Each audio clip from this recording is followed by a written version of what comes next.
Good, thank you. Hello to everyone from Boston. I am so delighted to be a part of this talk. And Vikki, thank you for the invitation. As we all know, Vikki is a bright light, and through this effort and her other efforts, is really doing so much to lighten the darkness. When I think of hope and inspiration and transformation, I think of resilience because nothing is possible in life unless we become adept at bouncing back, adept at learning lessons from our setbacks, and adept at finding hope even when confronting the greatest adversity. As a global community right now, we've never been in greater need for tools that will strengthen our resilience.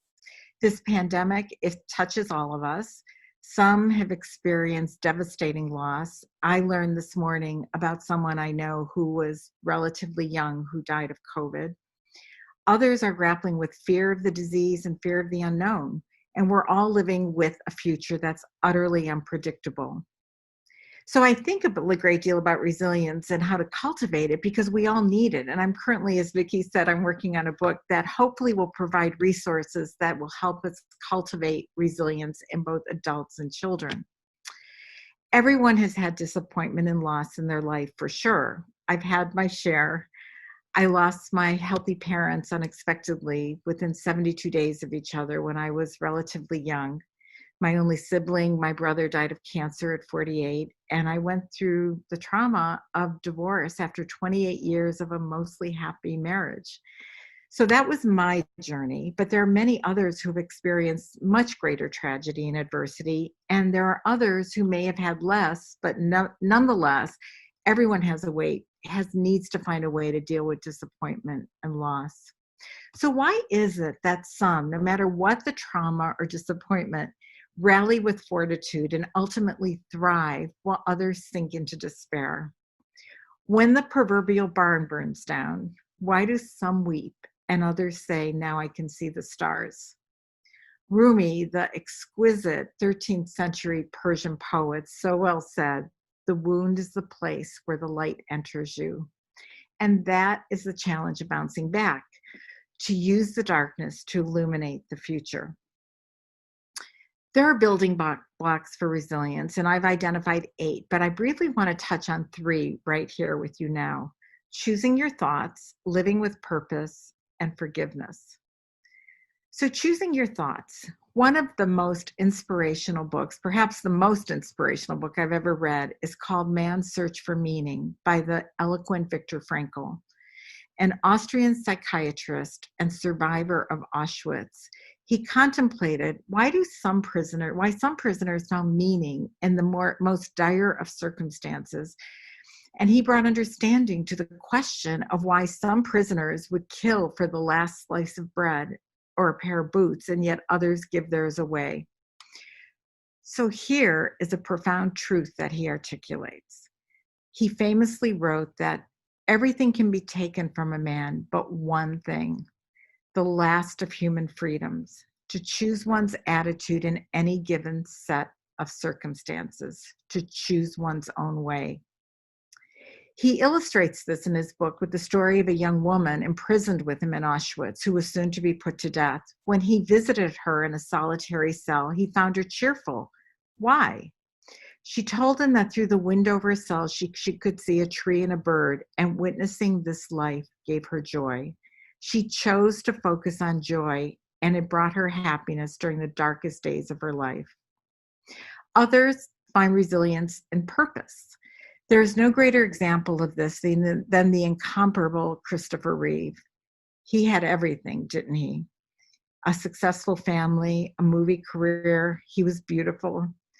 A tragic accident left him a quadriplegic whose every breath was dependent on a respirator. Yet in this unimaginable altered state, he thrived. He could have given up. He could have felt sorry for himself. But what he did in this horrific situation was find his purpose. He founded a foundation to help others, those with spinal cord injuries. When he spoke of his physical state, he eloquently said, I'm not living the life I thought I would lead, but it does have meaning, purpose. There is love, there is joy, there is laughter. The story of Christopher Reeve demonstrates what's commonly known as hedonic adaptation, where no matter what life throws your way, for better or worse, and there are minor exceptions, people generally return to a relatively stable emotional state called a set point of happiness. Living your purpose is one of the most surefire ways to boost your happiness quotient and live a life of resilience. There's resilience in forgiveness, and this is very challenging for many. But who has been exempt from betrayal or hardship caused by others, by lovers, colleagues, friends, even family? What we know is that forgiveness is a gift we give to ourselves. It doesn't erase the past, but it certainly will bring solace, and it is necessary for spiritual growth and resilience. It's a conscious decision to live a life of peace and understanding. There have been studies that demonstrate that those who exhibit resilience tend to embrace forgiveness. To harbor grudges from the past replays old pain over and over and prohibits healing. The classic example of forgiveness is the legendary Nelson Mandela, who, of course, was the first Black president of South Africa, whose life work and purpose and passion was fighting apartheid.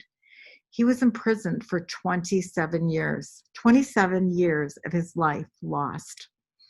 He exemplified resilience through forgiveness. When he walked out of the prison gate, he said, "I knew that if I continued to hate these people, I was still in prison." He recognized the need to leave his bitterness and hatred behind. I was raised with the understanding that people do the best they can, even if they fail us. And that belief system fosters forgiveness, which fosters resilience. There are other resources to shore up your resilience, physical practices that center you and move you forward, like yoga and meditation and exercise. My lifelong gratitude practice has taught me that even darkness deserves gratitude. I have learned that not all growth takes place in the sunlight. One of my favorite poets, Mary Oliver, said, "Someone once gave me a box full of darkness, and I realized that too was a gift." And as Zorba famously said when faced with the destruction of his dreams, "Teach me to dance." It's appropriate as we grapple with the plague of COVID to quote from Camus' The Plague. One of my favorite quotes, it has hung in my home since I was 26 years old. "In the midst of winter, I found there was within me an invincible summer."